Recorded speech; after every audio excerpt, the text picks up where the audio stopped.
Hi, I'm Siri. The pioneer of a technological revolution has made itself a part of our everyday life. Think about it for a minute. You wake up using an alarm powered by Apple iPhone. You commute to work using a GPS navigation system on your iPhone while listening to your favorite podcast or song. Along the route, you stop at Starbucks. Hello, sir. Welcome to Starbucks. What can I get for you? And it made a really big impression on me that we humans are tool builders and that we can fashion tools that amplify these inherent abilities that we have. Good evening. I'm Steve Jobs from Apple Computer. We're very glad to be here tonight. And at the end of the day, Apple continues to play chess while others are playing checkers. But Apple has hit on a lot of cylinders. Just, it didn't go from an 8-cylinder to a 12-cylinder. DEC grows to become a multi-$100 million corporation before IBM finally enters the mini-computer market. It is now 10 years later, the late 70s. In 1977, Apple, a young, fledgling company on the West Coast, invents the Apple II, the first personal computer as we know it today. IBM dismisses the personal computer as too small to do serious computing and therefore unimportant to their business. The early 1980s, 1981. Apple II has become the world's most popular computer, and Apple has grown to a $300 million corporation, becoming the fastest growing company in American business history. With over 50 competitors vying for a share, IBM enters the personal computer market in November of 1981 with the IBM PC. 1983. Apple and IBM emerge as the industry's strongest competitors, each selling approximately $1 billion worth of personal computers in 1983. Each will invest greater than $50 million for research and development and another $50 million for television advertising alone in 1984, totaling almost $250 million combined. The shakeout is in full swing. The first major firm goes bankrupt, with others teetering on the brink. Total industry losses for 1983 outshadow even the combined profits of Apple and IBM for personal computers. It is now 1984. It appears IBM wants it all. Apple is perceived to be the only hope to offer IBM a run for its money. Dealers, initially welcoming IBM with open arms, now fear an IBM-dominated and controlled future. They are increasingly turning back to Apple as the only force that can ensure their future freedom. IBM wants it all and is aiming its guns on its last obstacle to industry control, Apple. Will Big Blue dominate the entire computer industry? The entire information age? Was George Orwell right? But how did we get here? We know the history of Apple, starting with Steve Jobs, Steve Wozniak, and a guy very few remember named Ron Wayne.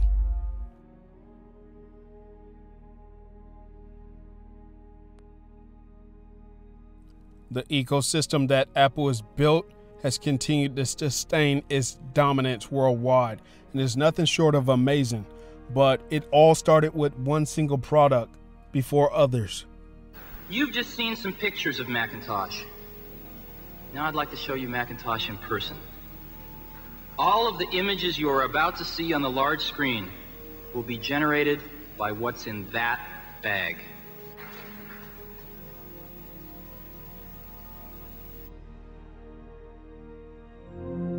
So you think Tim Cook, you can check off a lot of boxes with him. I talked about it earlier. I haven't heard anyone mention missing Steve. I mean, we love Steve Jobs. We miss him, but no one has said, well, Apple can't continue without the strength of that personality. I mean, he hasn't superseded Steve Jobs, but it's close. I mean, he's, as you said, just navigating the supply chain.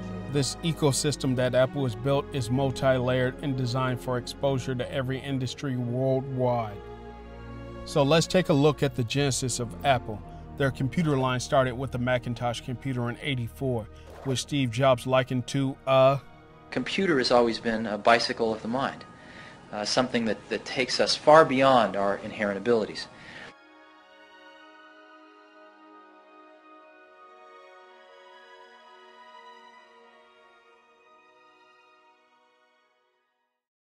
And all of it was 99 cents a song with no subscription fees, because people have told us over and over and over again they don't want to rent their music. Just to make that perfectly clear, music's not like a video. Your favorite movie you may watch 10 times in your life. Your favorite song you're going to listen to 1,000 times in your life. If it cost you $10 a month or over $100 a year for a subscription fee to rent that song, that means for me to listen to my favorite song in 10 years, I've paid over $1,000 in subscription fees to listen to my favorite song 10 years from now, and that just doesn't fly with customers. They don't want subscriptions. The iPod, which, although it wasn't the first of its kind, it transcended the way we listen to music, like the way Tesla automakers have transcended the auto industry.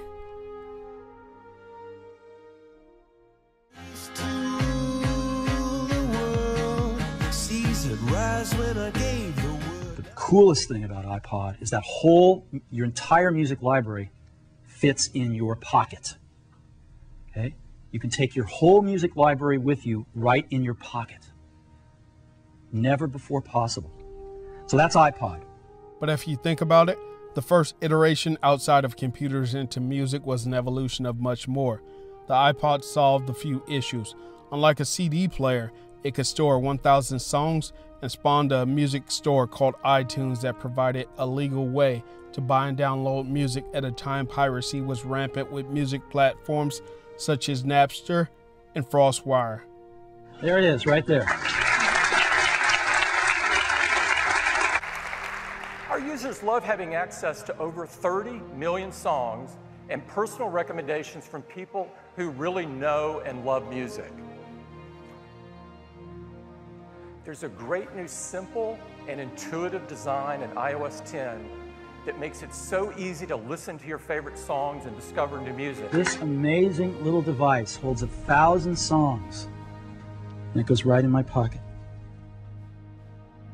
So Apple solved two issues in one, with music piracy along with music storage. Apple had now extended its reach into the music industry as its first act. Its second act?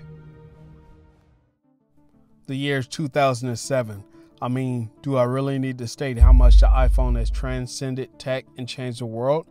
The iPhone, from a technical standpoint, revolutionized the touchscreen when, at the time, physical keyboards were still the rage, with BlackBerry being the top-selling smartphone at the time. The iPhone became an all-in-one tool as a phone, computer, camera, and music player, all combined into one, making BlackBerries obsolete. A year later, Apple made app stores common for just about anything you can think of. In 2014, the Apple Watch was first marketed as a phone for the wrist and a fashionable accessory, but Apple quickly pivoted once it realized more people were interested in its fitness and health tracking features. So just like that, Apple had tapped into the phone, music, health, and fitness industry, and that doesn't include the AirPods, its wireless headphones. Apple has shown us all time and time again how they can make products that people love, idolize, and are crazy about. As Steve Jobs once said, it's not the customer's job to know what they want. Apple is very good at knowing what we want before we even know what we want. We call this FaceTime. But there is one more thing. What would happen if a MacBook and an iPad hooked up? MacBook Air. We have one more thing. Apple Watch is the most personal. We do have one more thing. Today we're announcing Apple Music, the next. We do have one more thing. Introducing Apple Vision Pro. Vision Pro is a new kind of computer that augments reality by seamlessly blending the real world with the digital world. Hi, I'm Siri. The pioneer of a technological revolution has made itself a part of our everyday life. Think about it for a minute. You wake up using an alarm powered by Apple iPhone. You commute to work using a GPS navigation system on your iPhone, while listening to your favorite podcast or song. Along the route, you stop at Starbucks. Hello, sir. Welcome to Starbucks. What can I get for you? And it made a really big impression on me that we humans are tool builders, and that we can fashion tools that amplify these inherent abilities that we have to spectacular magnitude. It's already been a big day, but we do have one more thing. This is a day that's been years in the making, one that I've really been looking forward to. I believe that augmented reality is a profound technology. Blending digital content with the real world can unlock experiences like nothing we've ever seen. So today, I'm excited to announce an entirely new AR platform with a revolutionary new product. And here it is.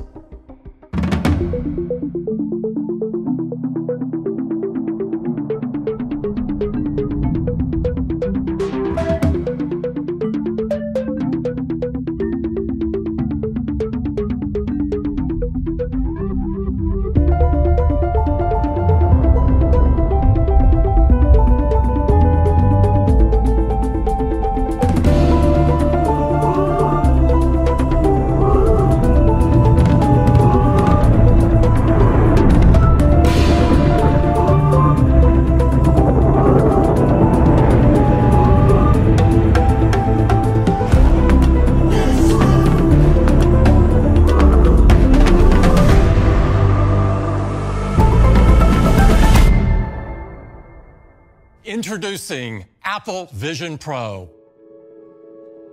Vision Pro is a new kind of computer that augments reality by seamlessly blending the real world with the digital world. It's the first Apple product you look through and not at. Vision Pro feels familiar, yet it's entirely new. You can see, hear, and interact with digital content just like it's in your physical space. And you control Vision Pro using the most natural and intuitive tools, your eyes, hands, and voice. With Vision Pro, you're no longer limited by a display. Your surroundings become an infinite canvas. Use your apps anywhere and make them any size you want. Capture photos and videos and relive your most important memories in an entirely new way. Watch your movies, shows, and sports, and immerse yourself in games on a giant screen surrounded by spatial audio. And connect with people as if you're sharing the same space. These are just some of the ways that Vision Pro blends digital content into the space around us. So in the same way that Mac introduced us to personal computing and iPhone introduced us to mobile computing, Apple Vision Pro will introduce us to spatial computing. This marks the beginning of a journey that will bring a new dimension to powerful personal technology. It is the first trillion-dollar publicly traded corporation in American history. The company was valued at $1,679,220,000. But who's counting? We need a bigger screen. Yeah, right? When Wall Street closed yesterday. Apple isn't just a brand, it's a world in itself. Their devices reach billions across the world, and the business model is a cash flow machine. Apple reached $1 trillion in market capital in 2018. 2 years later, in 2020, hit $2 trillion. And currently, Apple sits at $3 trillion, which leads me next to Apple's ecosystem. Yes, a large majority of Apple's sales comes from their iPhone, but what is overlooked is the Apple ecosystem. This ecosystem drives in sales from all over, and the branches extend exponentially across not only sectors, but the globe. Apple's main competition is Samsung, but the thing is, Apple transformed the way ecosystems have evolved. It's an everyday part of our life, as I'm sure it is yours. You see, America is still Apple's largest regional market, bringing in net sales of nearly $38 billion in the second quarter alone in 2023, and that doesn't include Europe or China. Apple says it's brought in over $1 trillion in developer billings and sales from its Apple App Store alone, which takes in 15 to 30% of commission of in-app purchases and paid downloads. Apple will go down in history as the greatest to ever do it. When you think of greatness, what comes to mind? When I think of greatness, I think of impact. And Apple's impact into the lives of mankind is unmatched. Therefore, I rest my case. I remember reading an article when I was about 12 years old, I think it might have been in Scientific American, where they measured the efficiency of locomotion for all these species on planet Earth. How many kilocalories did they expend to get from point A to point B?